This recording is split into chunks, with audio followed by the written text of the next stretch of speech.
खुलुमबाय बेयो बड'लेण्ड इंखं टेलिभिजन दिनै 2 अक्ट'बर 2022 शुक्रबारखालि सानसेनि बरादखौ नोंथांमोननि खाथियाव लाबोदों आं सदानन्द दैमारिया।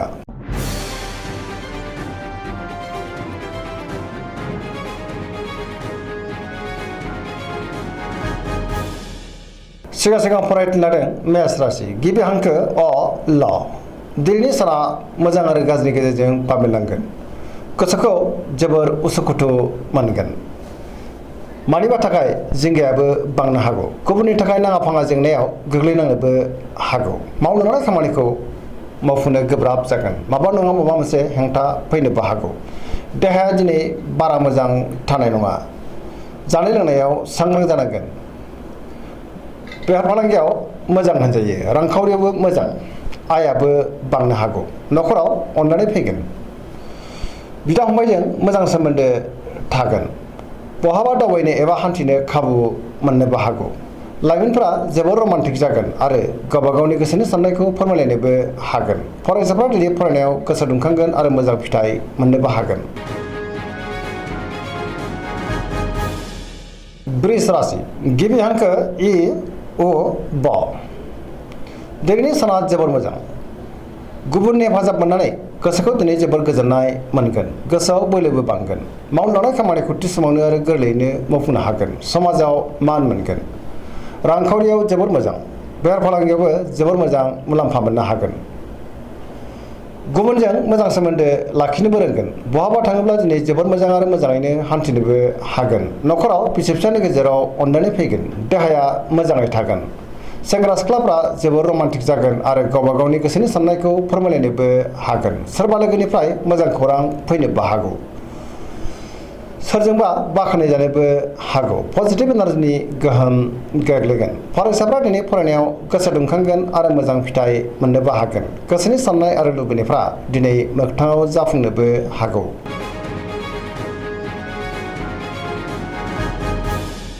मिथुन राशि गिबि हांखो क स दिनैनि साना मोजां आरो गाज्रिनि गेजेरजों बाबेनलांगोन।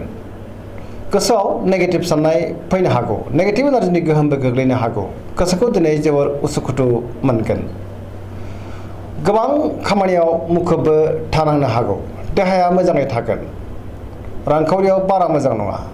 नाङा फाङा आयनिख्रुइ खरसायासो बांसिन जानोबो हागौ। मावनो लानाय खामानिखौ मावफुंनो हागोन।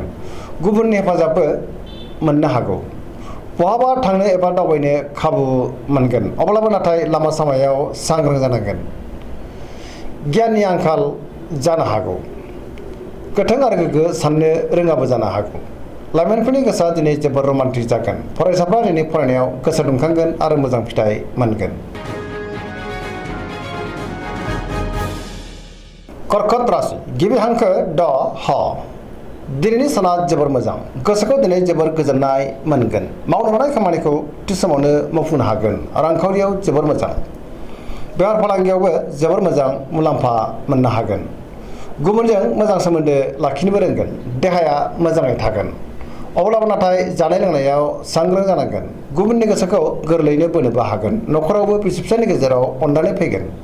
गोसोनि साननायफ्रा जाफुंगोन। समाजाव बयजोंबो गोरोबनानै थानो रोंगोन। लाइमोनफोरनि गोसोआ दिनै जोबोर रमान्टिक जागोन आरो गावबा गावनि गोसोनि साननायखौ फोरमायलायनोबो हागोन। पजिटिभ एनार्जिनि गोहोमबो गोग्लैगोन।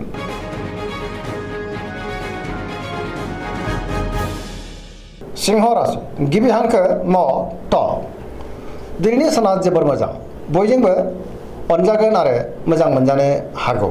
गोसोखौ दिनै जोबोर गोजोननाय मोनगोन। सोरबा गोजाम लोगोजों बाख्नाय जानोबो हागौ। बहाबा दावबायनो एबा हान्थिनो खाबु मोनगोन। मावनो लानाय खामानिखौ थि समावनो आरो गोरलैयैनो मावफुंनोबो हागोन। गोसोआ दिनै जोबोर रमान्टिक जागोन। रांखावरियाव जोबोर मोजां। गोबां धोन आरजिनोबो हागोन। अब्लाबो नाथाय खरसायाबो बांनो हागौ। बेफार फालांगियावबो दिनै जोबोर मोजां मुलाम्फा मोननो हागोन। न'खराव अननानै फैगोन। बिदा फंबायजों मोजां सोमोन्दो लाखिनो रोंगोन। समाजाव बयजोंबो मान होजागोन। गुबुननि गोसोखौ दिनै गोरलैयैनो बोनोबो हागोन। सिगांनि बबेबा आद्रा खामानिखौ मावफुंनो हानानै गोसोआ दिनै जोबोर गोजोनगोन। लाइमोनफोरा जोबोर रमान्टिक जागोन आरो गोसोनि साननायखौ फोरमायलायनोबो हागोन। कन्या राशि गिबि हांखो प ट दिनैनि साना जोबोर मोजां गोसोआव गोग्गो आरो गोथों साननाय फैगोन गियाननि आंखाल जानाय नङा रांखावरियाव दिनै जोबोर मोजां गोबां मुलाम्फा मोननो हागोन बेफार फालांगियाव जोबोर मोजां मुलाम्फा मोनगोन सोरबा गोदान सुबुंजों बहाबा लोगो मोनज्लायनो हागौ आरो सिनायथिबो जालायनो हागौ न'खराव अननानै फैगोन फरायसाफ्रा दिनै फरायनायाव गोसो दुंखांगोन आरो मोजां फिथाइ मोननोबो हागोन लाइमोनफ्रा जोबोर रमान्टिक जागोन आरो गावबा गावनि गोसोनि साननायखौ फोरमायलायनोबो हागोन समाजाव मान मोनगोन देहाया दिनै मोजाङैनो थागोन गोसोनि बोलोआ बांगोन गावनि गोसोनि साननायखौ गुबुननो फोरमायनोबो हागोन पजिटिभ एनार्जिनि गोहोमबो गोग्लैनो हागौ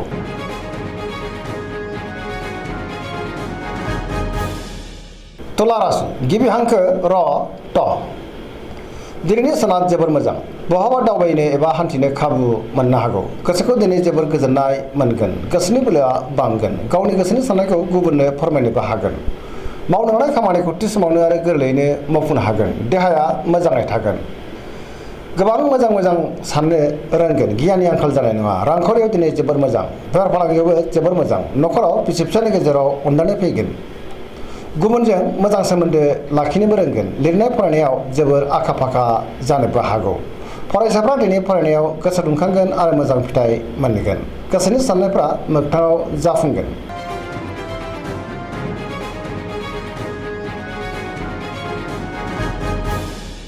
वृश्चिक राशि गिबि हांखो न स दिनैनि साना जोबोर मोजां गोसोनि बोलोआ बांगोन गावनि गोसोनि साननायखौ गुबुननो फोरमायनोबो हागोन सोरबा लोगोनिफ्राय थोजासे हेफाजाब मोननो हागौ गुबुननि थाखाय गोबां मोजां खामानि मावनानै होनोबो हागोन गियाननि आंखाल जानाय नङा गोथों आरो गोग्गो साननो रोंगोन मावनो हानाय खामानिखौ थि समावनो आरो गोरलैयैनो मावफुंनोबो हागोन गोसोनि साननाया जाफुंगोन समाजाव दिनै गोबां मान मोननो हागौ न'खराव बिसि फिसायनि गेजेराव अननानै फैगोन बिदा फंबायजों मोजां सोमोन्दो थागोन रांखावरियाव मोजां बेफार फालांगियावबो मोजां अब्लाबो नाथाय खरसायाबो बांनो हागौ गुबुननि थाखाय गोबां मोजां खामानि मावनानै होनोबो हागोन लाइमोनफोरा जोबोर रमान्टिक जागोन आरो गावबा गावनि गोसोनि साननायखौ फोरमायलायनोबो हागोन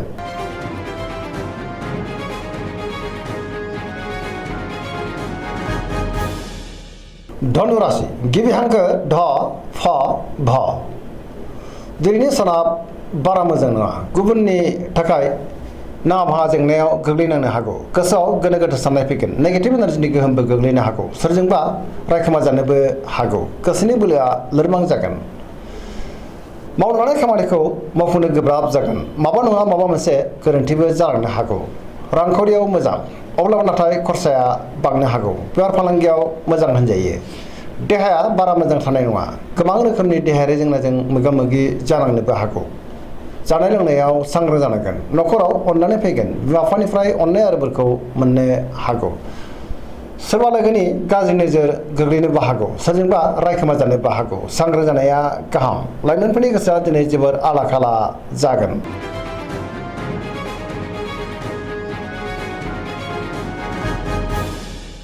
मकर राशि गिबि हांखो ख ज दिनैनि साना जोबोर मोजां बहानिफ्रायबो मोजां खौरां फैनोबो हागौ गोसोखौ दिनै जोबोर गोजोननाय मोनगोन देहाया मोजाङै थागोन गोसोनि साननायफ्रा मोगथाङाव जाफुंनो हागौ रांखावरियाव दिनै जोबोर मोजां बेफार फालांगियावबो जोबोर मोजां मुलाम्फा मोनगोन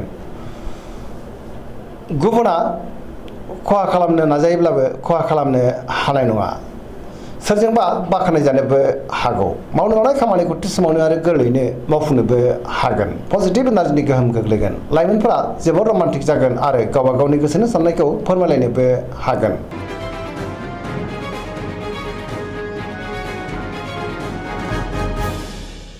कुम्भ राशि गिबि हांखो ग स दिनैनि साना बारा मोजां नङा गोसोखौ दिनै जोबोर गुलुं गुजुं मोनगोन गोसोनि बोलोआ लोरबां जानो हागौ सोरजोंबा थगायजानोबो हागौ गोसोखौ दिनै जोबोर गुलाय गुजाय मोनगोन आरो नेगेटिभ सानगोन गोथों आरो गोग्गो साननो रोंनाय नङा गियाननि आंखाल जानोबो हागौ समाजाव मान मोनगोन रांखावरियाव बारा मोजां नङा आयनिख्रुइ खरसायासो बांसिन जानोबो हागौ बेफार फालांगियावबो बारा मोजां नङा होनजायो न'खराव बिसि फिसायनि गेजेराव एना एनिबो फैनो हागौ गोसोनि साननायफ्रा देबर नांगोन सेंग्रा सिख्लाफ्रा जोबोर आला खाला जानो हागौ अब्लाबो नाथाय सोरनिबा अननायखौ मोननो हागोन